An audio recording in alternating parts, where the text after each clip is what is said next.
Hrithika madam വല്ല അപൂർവ ജീവിയാണോ? വല്ല ജലകന്യകയോ മാറ്റോ? അവന്റെ ഓരോ ന്യായീകരണങ്ങള്. എടാ, നീ കല്യാണം കഴിച്ചില്ലെങ്കിൽ ആ കുട്ടിക്ക് നല്ലൊരു വിവാഹ ജീവിതം ഉണ്ടാവോ? നിന്റെ കൂടെ പുറത്തെ പെണ്ണെന്നല്ലേ എല്ലാരും പറയൂ.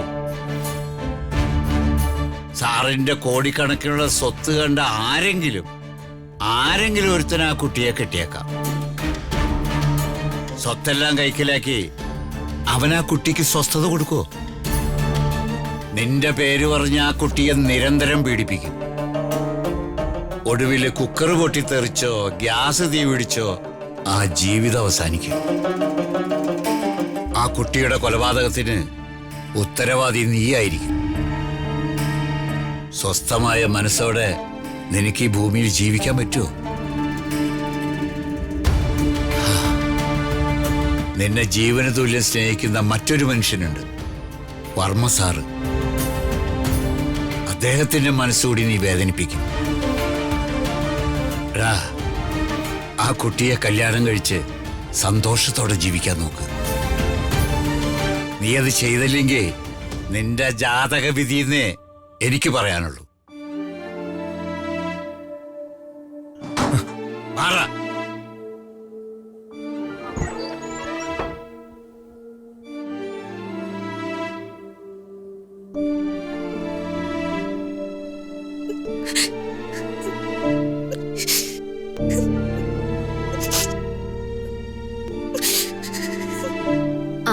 ശരി,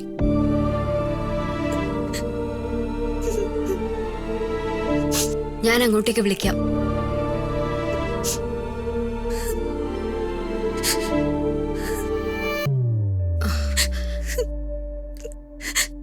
ചേച്ചി എന്തിനാ കരയുന്നേ? ഒന്നുമില്ല. ഞാൻ കരഞ്ഞ കാര്യം അപ്പൊ ആരോടും പറയണ്ട. എന്ന് പറഞ്ഞാൽ എങ്ങനെയാ? കരയുന്നത് എന്റെ ചേച്ചിയാ. എനിക്ക് സങ്കടം ഉണ്ടാവില്ലേ? അത് മാത്രല്ല, ചേച്ചിയുടെ സങ്കടത്തിന് ഒരു സൊല്യൂഷൻ ഉണ്ടാവണ്ടേ? നാളെ തന്നെ പറയണം കേട്ടോ. ശരിയമ്മേ.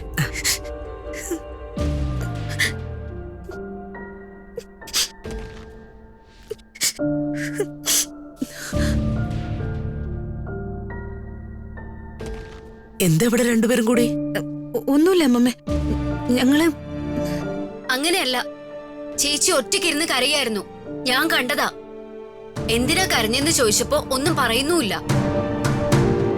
കരയേ? എന്താ ഇത്? എന്താ കാര്യം?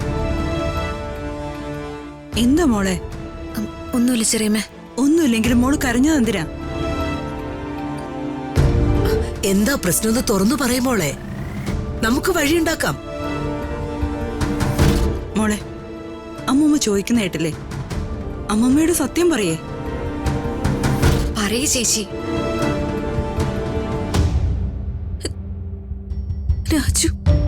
രാജു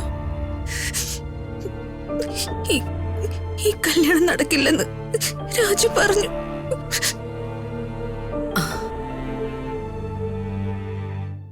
അവനങ്ങനെ പറഞ്ഞോ? അതെന്താ കാര്യം? അകലേ നോവിനാലേ